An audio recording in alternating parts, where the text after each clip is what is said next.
Hi, Sarah. Morning. Morning. Oh, my video's off. There we go. Let me turn this on. Hello. Is that better? How are Yeah, you? yeah, good, thank you. Sun's shining. Exactly. It's been iron grey for the last week. I'm like, oh, light. You wait for the snow. When you run a transport service, you soon become a very keen weather watcher. So you're like, right, okay, what the minibus is going to run today or tomorrow, or are we going to wake up to a blanket of snow overnight? But well, I'm keeping my fingers crossed. Oh, hopefully it'll be all right. I hope it's not too much of a problem. No. I've got very good drivers, so they're very lucky. Oh, I just left it as late as possible because I don't want to get cut off by Zoom. So we've got a couple of people in the waiting room, so I'll just give it a couple more minutes. Yeah, no worries. Because we record the session and then we send it out to people as well. So people sign up to get the recording. So, yeah, no worries. And I am, whether it's an audience of just me and you, or whether it's an audience of many, it doesn't matter, my love. It's nice to talk to you. Yeah, it's always lovely to talk to you. Right, I've got 3 people in now, so I'll let them in and then I'll let them as we go. Lovely. I've got a horrible feeling it's like 3 of my colleagues.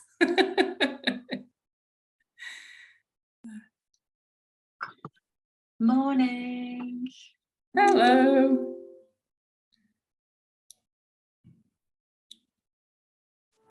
Just leaving it 1 more minute and then we'll get started. Welcome to Calm Leader Live. I need some music. Well, I was listening to our Calm playlist this morning because I was getting ready and having a think about this. So you can't imagine just how much Eye of the Tiger, how motivating that is. Eye of the Tiger was a classic addition, wasn't it? It was, yeah. Hi, Colin. Morning. We're just giving it 1 more minute and then we're going to get started. Hi, Rebecca. Lovely to see you. Hi, lovely to see you too. I'm glad you like Eye of the Tiger. That was number 1 when I was born, so definitely. Perfect. Well, connection already. Beautiful. Classic. It's a good playlist, though. It is a good playlist, actually. Yeah. Yeah, it's amazing. I listen to it. I listen to it as well. I came in on... Hi, Joe. Lovely to see you. Right. It's 9:32. So we'll get going. Thank you all so much for joining us for the Calm Leader Live. We've also recorded the session and sent it out so people can sign up and get the recording. We'll be sending that on. So hopefully that's okay with you if you've got your camera on. But yeah, a really, really warm welcome to Emma Clarke, CEO at Weston Park Cancer Charity. I first had the pleasure of meeting Emma back in the early days of Calm in a Box, and was sort of finding my way like Bambi through the forest. We had this amazing phone call and she talked to me about her values. And I remember you saying, Emma, about people first all the way, and just thought, oh, I'm so glad to have met this person. And it's been an absolute delight to work with you for the last couple of years and to meet your amazing team who do the most wonderful, wonderful work. Yeah, absolutely honoured to have you on today, Calm Leader Live. And these sessions are to share with the community, the Calm community via the Calm Hub, just to kind of get those stories out there about different teams and organisations going on the 1% Calmer journey, why that's important to them in terms of building that culture with that philosophy that to do well, you need to be well. It's not an either or, it's a both and then also what that means for kind of calm leadership. So I know this is going to be a very, very fruitful, interesting session because Emma is an amazing person to talk to you about all of this kind of stuff, and I'm lucky to call her one of my mentors as well. Yeah, brilliant to have you. So I don't know if you want to give a bit of an introduction, Emma, about who you are, your team, and then we can work through the Calm model and have a look at some stuff from different perspectives. Yeah, absolutely. Well, I feel a bit tearful actually. When I get invited to sort of these sorts of things, and especially to this, I always think, I'm not quite sure what I'm going to say, but I'm sure your questions will get some hopefully interesting stuff out of me to make it worthwhile for all these people who have tuned in and are listening. So yeah, I'm Emma. I am a very privileged person because I'm Chief Executive of Weston Park Cancer Charity. And for those that don't know the charity, we are the charity for Weston Park Hospital or Cancer Centre in Sheffield, which covers the South Yorkshire and Bassetlaw areas, the sort of the cancer centre for that regional patch. And it's a brilliant organisation that I love. We've got around 30 people, and I say around because we have some people who've just moved on. We've got some people joining us at the moment, so the team is changing and evolving. And I don't think it's an underestimation to say that I love each and every single one of them. They are brilliant people. And each year we raise around £2 million, and we spend that in a variety of ways. So we fund research, so what I describe as boffins in labs looking down microscopes, hoping to find better treatments and cures. People far more intelligent than me doing that. We also fund treatment and care. So treatment-wise, we invest into hospital wards and make those as nice as they can be.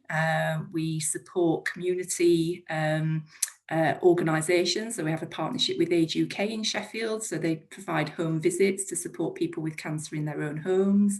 And we run support services ourselves. So we have a cancer support centre just at the side of Weston Park Hospital where we provide welfare advice, complementary therapy, a helpline that's staffed by nurses. So a whole range of things. And it's that whole range that I absolutely love. And what I know is that you need a whole range of people to do that whole range of stuff. So we have a brilliant team, but they definitely punch above their weight. So yeah, it's an absolute privilege. A little bit about me, born and bred in Sheffield. I'm from a working class background, didn't go to university, worked my way up through the voluntary sector, working in some national charities in head office. I think there's a little bit of feedback. I don't know if it's Sam who is the mute at the moment. Lovely, thank you. And yeah, I've got a Cocker Spaniel dog. He's in the other room. He's age 12. He's a little bit bumpy and grumpy and stinky at the moment. And a kitten who's just over 1 who tears around the house and tries to climb the curtains. My husband who does all the cooking. That's me. That's a good husband quality. Exactly. Yeah, and amazing work, isn't it? Amazing team. And you're right when you say about punching above their weight. I mean, and the fundraising, honestly, just in all, but yeah, all the work that gets done there, and the people you've got. And this leads us on to Calm. So first dimension of Calm is around connection and community. So building those trusted connections with others that share that sense of purpose and developing, a real kind of community feel, which is what I think what you're describing, isn't it? When the sum of the parts are greater than the individual components, isn't it? That kind of concept. So why has it been so important to kind of really build and develop that sense of community at Weston Park? So the team will often describe that it feels like a work family. And I love that actually, because don't get me wrong, we have our ups and we have our downs like any family, but there's some really like fundamental basics that come through for me, and that is that yes, we face challenges, yes, things don't quite go right, and that can be on a daily basis, but we care about one another, we like one another, we help one another, and that feeds right through to into everything that we do. So I think I kind of coined a phrase way back when I was kind of early in my CEO role, and that is that the charity is only ever as good as its people. And I don't think you can have a brilliant, thriving, impactful charity if its people aren't doing well, aren't supported, don't feel connected, don't feel seen. And if those things, if people, if the team, if my colleagues feel respected, feel seen, feel valued, then actually some really beautiful things can and do happen. So for me as a leader, what that means is I've got to put work into that. That doesn't just happen naturally. That community doesn't just happen naturally. So, I think we've all worked in organisations where, people work in silos, and that space isn't created for people to connect and for that community to evolve. So for us, it can be anything from making sure that we have breakfast at our team meetings each month. You can't believe how just feeding people makes a makes a big difference. But we go on team walks, we have picnics in the park together, we have away days, we work in sort of cross-team groups, so that we're kind of connecting across different departments. We've done our winter wellbeing calm program with you 2 years running, and I remember the first year we did it, we were just kind of over the coming out the other side of the pandemic, and I knew that winter was going to be really hard for just to get through the slog of it. And we had this saying that calm will lead us through that winter until we see the daffodils on the other side, and that's exactly what happened. And it was just really, really lovely to see the different colleagues connecting, learning about one another, and the bonds that were made that then flowed through into their day-to-day lives, their day-to-day work.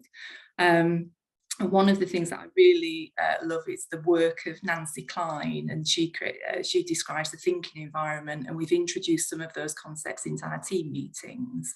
So about everyone being able to have a chance to speak, everyone had the chance to listen. So some really kind of fundamental ground rules about how we are with each other and the space that we create to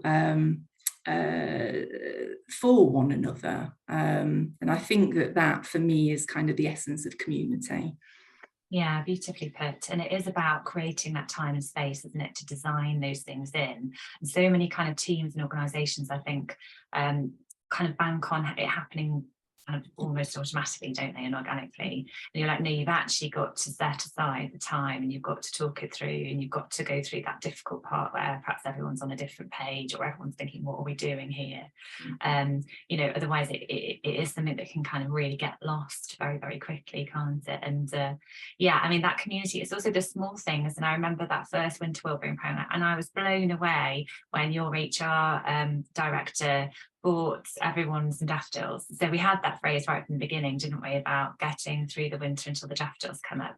And then I think in the third or the fourth session, she actually then bought everybody a pot of daffodils, which was just so thoughtful. And so.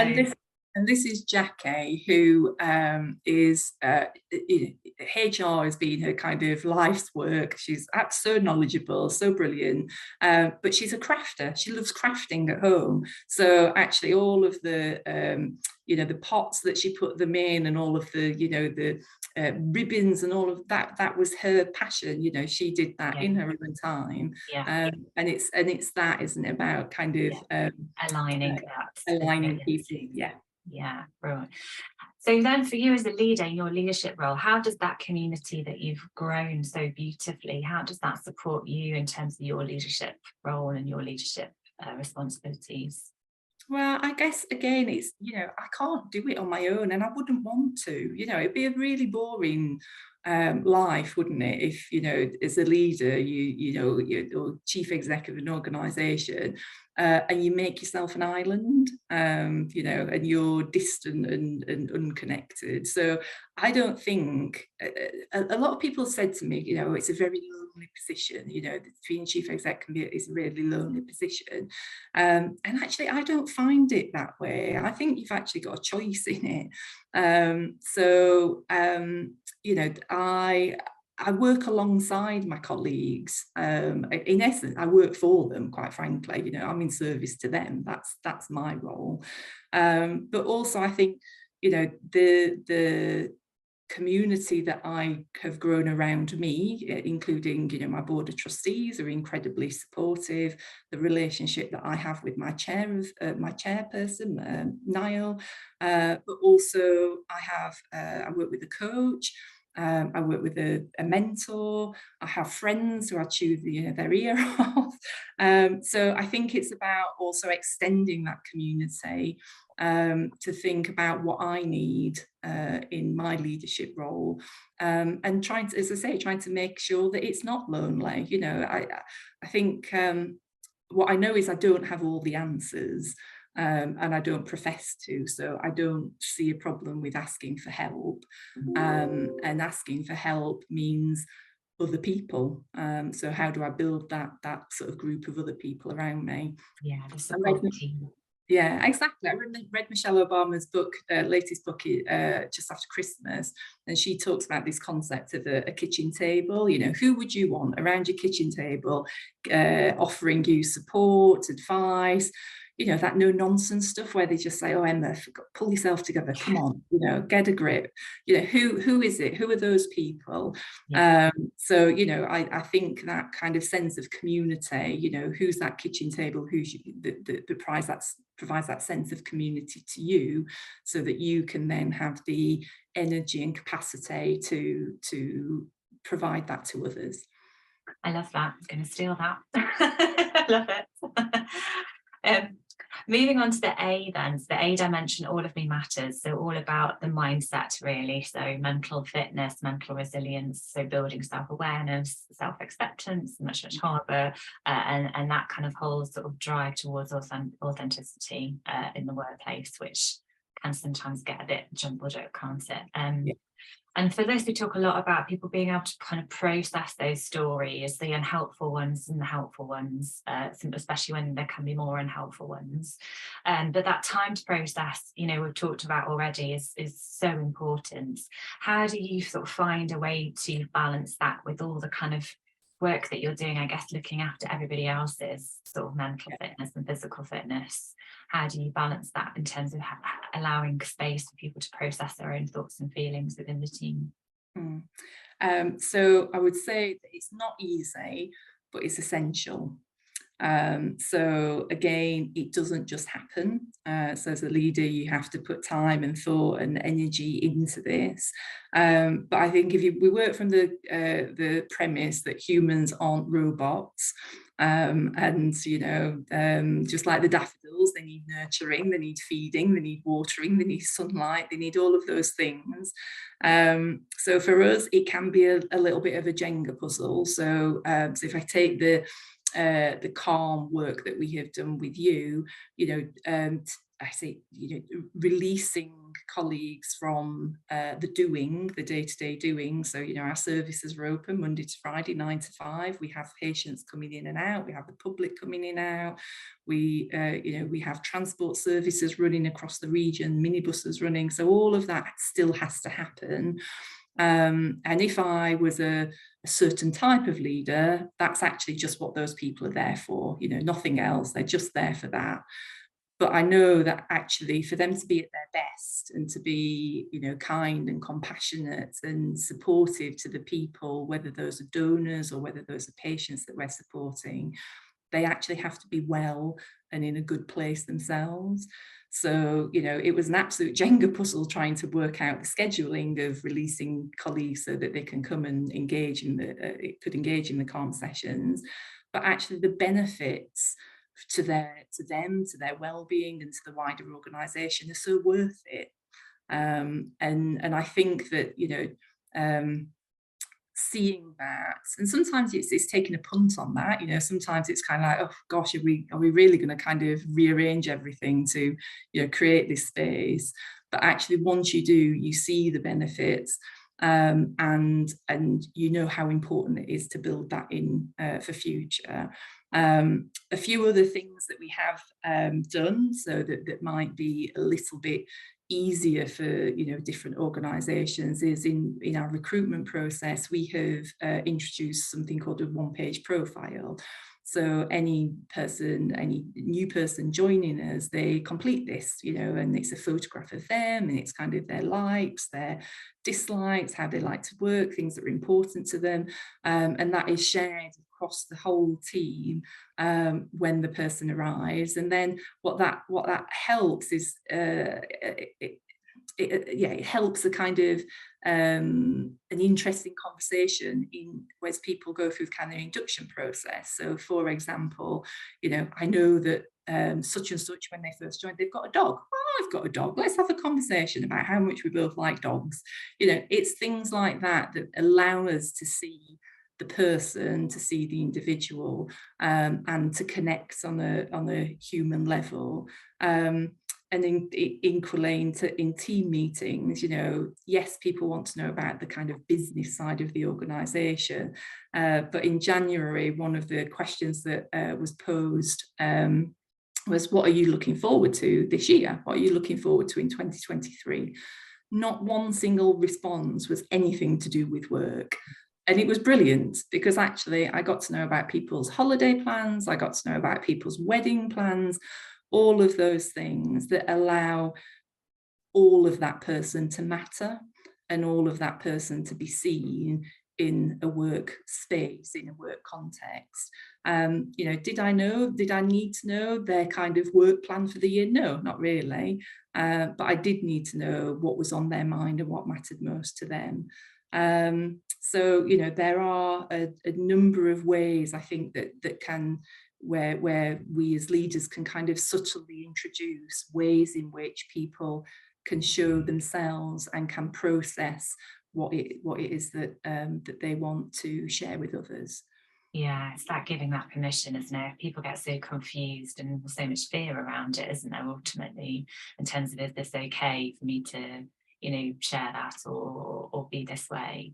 And yeah, you're right, in terms of people get so fixated on the doing, but actually when you do create that space and time, it's all the being stuff, really, isn't it, that people that are really driving and motivating people. In terms of that, continuing on that theme around creating space, so the L, let me rest, the energy management piece, this has been a big challenge, hasn't it, and challenge for most organisations, particularly coming out of the pandemic. So people just feeling, you know, impossible workloads, I guess, and so sort of connected to wanting to do a good job. How do you sort of take that step away? So kind of, where's been the biggest challenge, do you think, and where have you sort of seen some green shoots? I know we had a nice conversation, didn't we, about thinking about the 1% Karma goals differently, like with the being lens rather than the doing lens. Yeah. So some green shoots, but and still some challenges in that space. What would you say is happening for you guys there? So I think the rest element of Calm is our biggest challenge, and it's the and I don't think we're alone in that, and particularly as a voluntary sector organisation. So for anyone, including myself, in the voluntary sector, rest and stopping can often come with the sense of guilt, because actually why we do what we do, we want to make a difference, we want to help, we can see that there's always more to do, and therefore knowing when to stop can be a challenge for us. And actually I think the progress that we've made is on speaking about that in terms of recognizing it. You know, so we do that as a leadership team. We've done that in Calm, and the work with you, and the most recent sessions with you has been very much around energy management. So, you know, recognizing those kind of energy flows, thinking about flow state, all of those things that help us recognise, when we're how intentionally using our energy. But yeah, it very much is linked with guilt for us in the voluntary sector. I don't think we've got it right, but there are some things that we have done more practically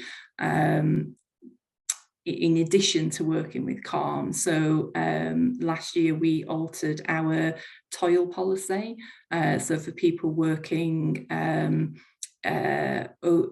additional hours, and particularly where it's additional hours on a sort of Friday night and over the weekend, a time and a half toil was created so that people actually were able to take time back and do that within a reasonable time frame, so that people could rest and we weren't creating burnout in our colleagues. And a lot of our fundraising and events and things like that happen in the evenings, they happen at weekends. So we running a 9 to 5 Monday to Friday service and then also working evenings and weekends is just unsustainable. So we had to look at how we manage that. Purchasing additional annual leave, that was introduced so that people, if they want to take additional holiday, that is an offer that's made to people. Emotional support and clinical supervision. So for a lot of our colleagues, they are dealing with some heavy emotional situations on a day-to-day basis. So making sure that that isn't so heavy that it becomes too much for people. So workloads are looked at and adjusted, but also additional external support is brought in. We have a couple of mental health first aiders. We're about to train another one, and there is always free tea and coffee in abundance around the place, so people can take breaks. People can get up from their desk and move away and have a chat in the kitchen that actually just releases and creates that space for them. So I don't think we're brilliant at it, but I think we acknowledge it as an issue, and I think we're getting a little bit better at saying, right, okay, when's your next holiday? When's next holiday coming up? And reminding ourselves that actually those things are good for us. Yeah, I think that's one of the shifts, isn't it? Is that awareness that it's essential and starting to create that discussion about it. And that's one of those dimensions that had moved the most, wasn't it? People taking breaks, people sort of thinking about taking breaks. It's so hard, isn't it? It's so hard.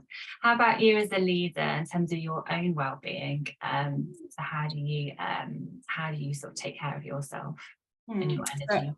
So I am a big yoga fan, and I made a commitment in my recent Calm session that I was going to get back on the mat and do more of it, which I have been doing. So you'll be very proud of me, Sarah.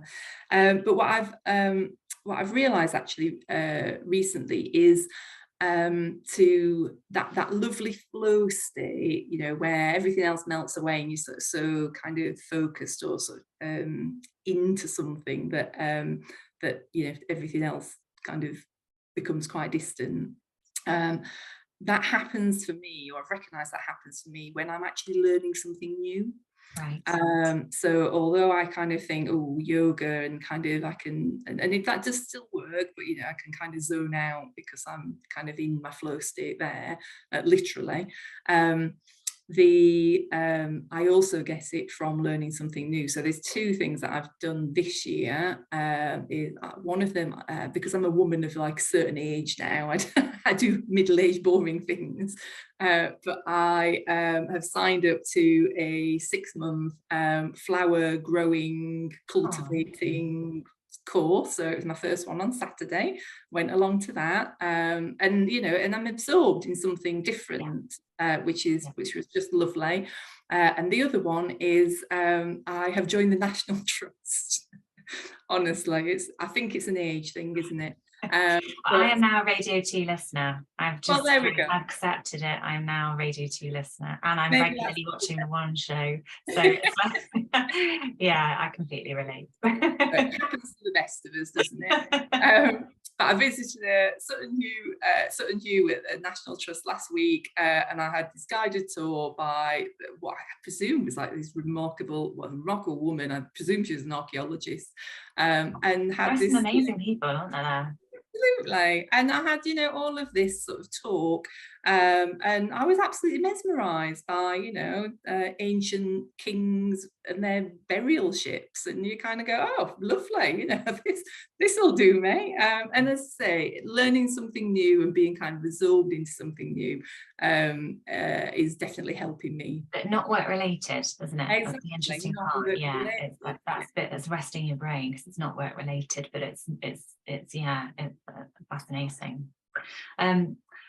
We're running slightly out of time, but just to finish up on the M dimension, so motivate me. So approaching change, culture change. There's been a lot of that, hasn't there, at Weston Park? A lot of change going on in the last few years. So kind of any thoughts, techniques, interesting perspectives on what works well for you when approaching culture and people change? So what I would say, and I will be brief, is going back to culture, or how I think about culture is, it's how we do things around here, and I think that that's quite a well-used phrase.